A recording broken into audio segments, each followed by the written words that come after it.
I'm really delighted to be here, and since we literally have 15 minutes, I will be rushing through a number of things. And also speaking in somewhat general terms, so if you have specific questions, I'm happy to answer them later. I'm going to do a short presentation that actually draws on two research papers that I have done for the MSP project. The first one is co-authored with my colleague Sara Miraglia, and it's on gender justice and alternatives to privatization in the Global South. And this was in the volume that David McDonald and Greg edited, the Routledge volume. And then the other is an ethnographic pilot study that highlights the significance of attentiveness to gender, and that one is co-authored with Farhana, also with colleagues Farhana Sultana and Sara Miraglia. And the study focuses on gender-water relations and women's struggles for access to clean and safe water in a place called Korail, which is one of the largest informal settlements in Dhaka, Bangladesh. So that's the case study. But I'm going to begin with some larger theoretical and methodological points about what it means to take... Sorry?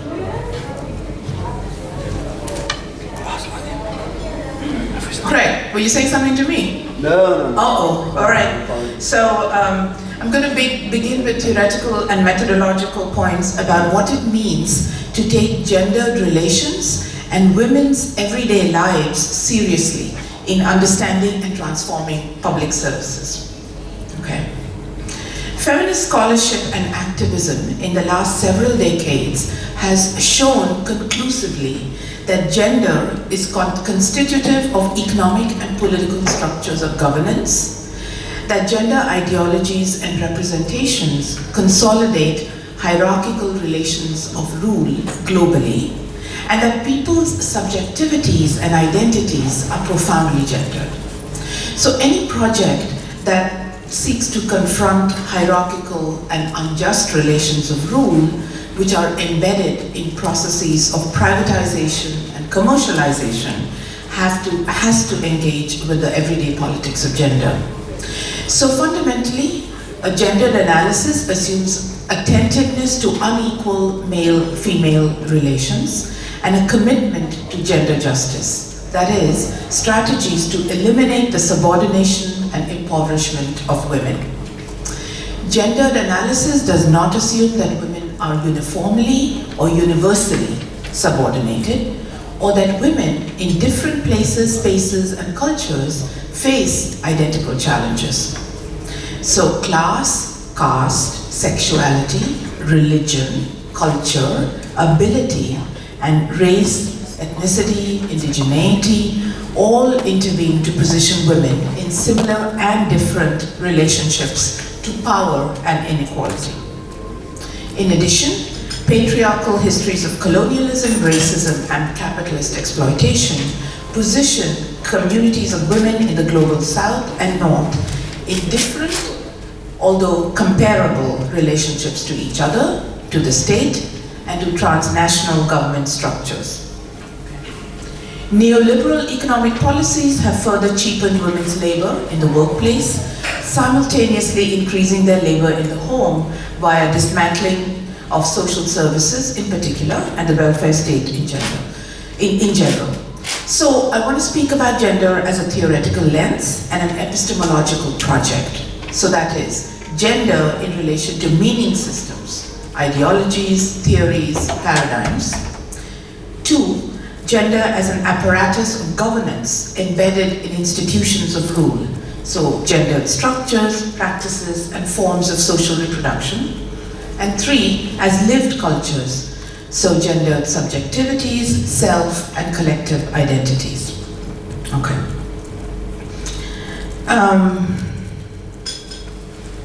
Much of the work that Sara Miraglia and I did for the original paper on gender justice used what we call an anti-racist materialist framework that linked everyday life and local gendered histories and ideologies to larger transnational global structures and ideologies of capitalism through a gendered place-based framework.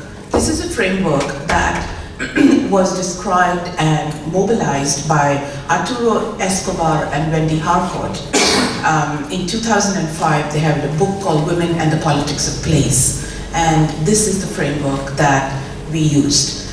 This particular framework draws on historical materialism and centralizes a differentiated notion of gendered struggles anchored in the bodies, environments, and economies of the most marginalized communities of women.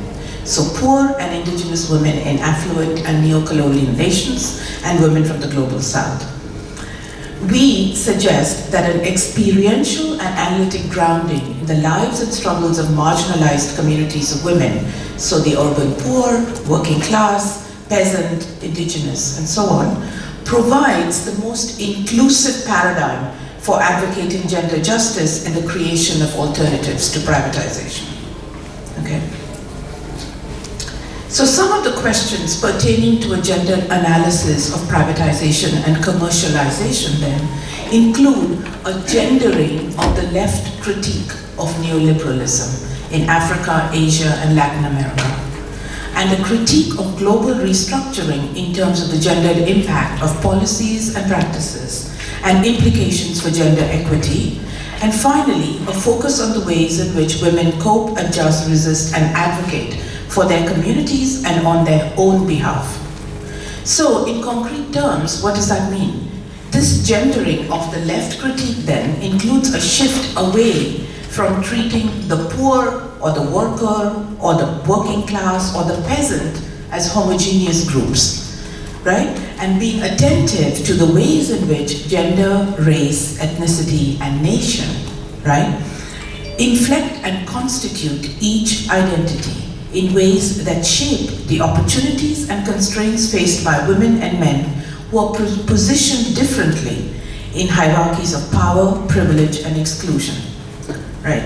And so, using what we and many other people, many feminists have called an intersectional approach. Okay. So let me just describe very quickly the framework that Escobar and Harcourt developed. This is called the Women and the Politics of Place framework.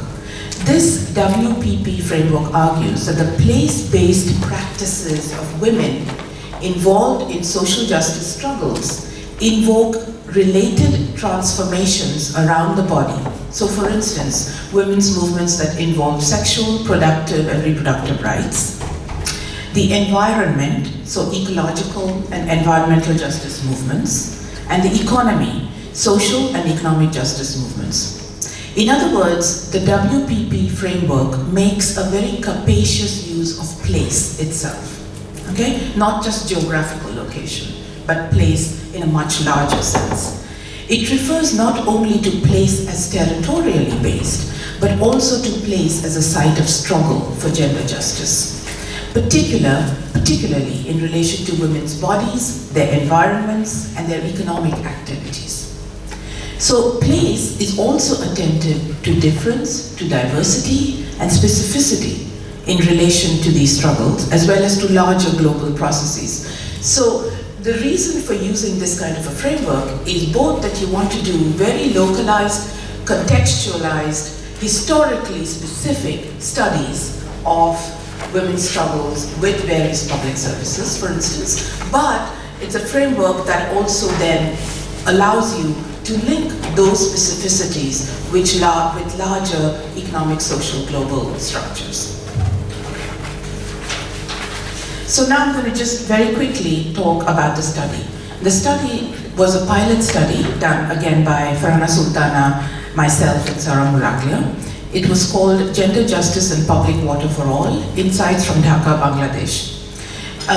For those of you who are interested, the study, the entire paper is available on the MSP site. So you can just read it there, because right now you'll hear very little about it, because time's running out, is that right? Okay, good. So this study maps gender-water relations and brings to the surface women's struggles for access to clean and safe water in Korail, which is one of the largest informal settlements in Dhaka, Bangladesh. Among the world's most rapidly growing cities, Dhaka has implemented a neoliberal development agenda with its increasing commercialization of basic services, leaving millions without proper access to water, mostly in slums that account for nearly a third of the urban population, 1/3 of the urban population of Dhaka. The field research that informs the paper was guided by the Women and the Politics of Place framework and a feminist ethnographic methodology, which gives careful attention to the diverse experiences and voices by heeding the constraints and opportunities and challenges in women's lives. And it looks for thick description, specific data and stories that are profoundly gendered and relevant to the context. Ethnographic approaches capture a range of lived experiences through qualitative methods that represent the broader population without necessarily having to establish a large sample size. The fieldwork was constructed in 2012 by Farhana Sultana through participant observation, case studies, and in-depth interviews, building an expansive review of gender, water, and water governance literatures and empirical findings from previous studies carried out over many years in Bangladesh.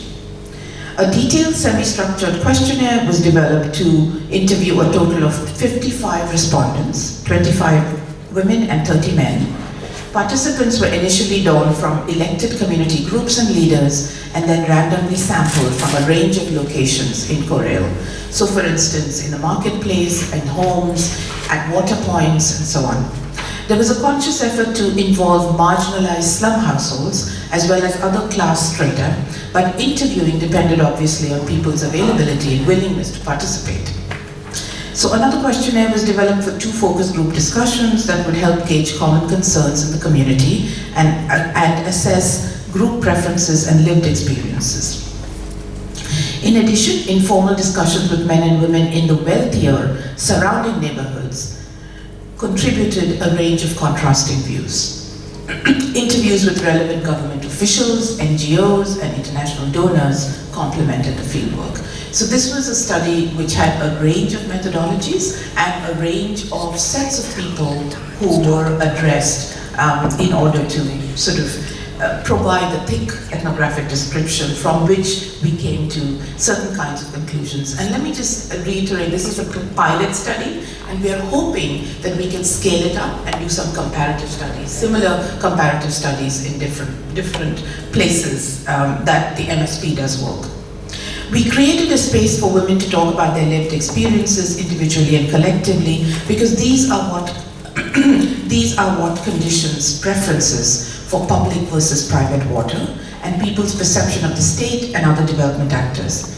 In Korail, key gender differences in experiences with water were visible because women are the primary managers of water in the home, and their labor, time, and livelihoods are significantly impacted by the lack of safe water. We were particularly interested in stories and responses that shed light on the realities of water and power hierarchies that complicate a simplistic focus on gender as a male-female binary. So, it was essential then to mobilize an intersectional analysis of gendered inequalities, looking at how class influences preferences for public versus private systems. Intersectionality permits analyzing the mutual construction and interlocking nature of oppression and requires a methodology that is attentive to differences among women. So the research was guided by several lines of inquiry. How does a gender division of labor take shape at multiple levels of social life? The home, community, politics, and so on. And how would this impact development of an alternative system of water provision? What do we need to know about the intersection of gender and class inequalities to understand preferences for public or private systems of provision? What are the local power inequities between women that compel us to move beyond a singular focus on increasing the number of women in decision making? So we found key gender differences in experiences with water, as I said, because women are the primary managers of water. Decisions on water access and use affect women's everyday life and are made typically by men. By unearthing women's experiences in the settlement, we find that relationships at multiple levels of social life impact women's access to water, including patriarchal community structures, lack of political representation, gender division of labor in the household, and so on. We also learned that water scarcity and the lack of decision-making power not only increases their daily physical workloads, but also deepens their emotional strain. We learned that women are fully aware that their daily water toil bears high opportunity costs, resulting in recurring sickness, limited educational or employment attainment, and stagnant social mobility. The demand for public, 2 more minutes. Demand for public water was found to be nearly universal in Korea. The majority of the women surveyed desire public water because they believe it holds the promise of access at more affordable cost. We find that preferences for public water are not solely a representation of need, but also about exercising rights and redressing injustices in the urban fabric that are reinforced by inequitable water provision. So basically, women's struggles for water, for access to water, become simultaneously a struggle for the full rights of citizenship. And this is one of the points we make throughout the paper. So when you use a place-based politics of water, right, within this context, where access to municipal water is available to legally sanctioned landowners, right, and it's completely unavailable to the illegal slum residents who are left without formal access to water, then questions of legality, illegality, and citizenship come to the surface in terms of women's struggles with water, right? Our research shows that daily water struggles engender strategies of survival and generate knowledge and experience with the potential to redress inequalities from the ground up. Views articulated by the residents of Korail begin to weave together a narrative of water justice, an ethic of collective need, and a desire for community-wide access to a public good. So to conclude, I want to suggest that women's experiences, specifically the experiences of women who have been re-privatized through the commodification of municipal services, should be the most basic unit of analysis when thinking through questions of equity and access in regard to alternatives. This involves a commitment of energy and resources to gain a deep understanding of the community that's intended to benefit from the alternative service, including attention to the relevant identity categories such as class, caste, composition, wealth distribution, educational levels and disparities, gender composition, etc. I would argue that in terms of gender justice, alternatives to privatization and commercialization cannot be narrowly circumscribed, but must be envisioned as part of a larger struggle for women's rights and economic and social justice. Women cannot be treated as a special interest group. Economic gender justice and non-private delivery systems is a core aspect of larger anti-capitalist struggle and of a universal vision for equity and freedom. Okay, thank you.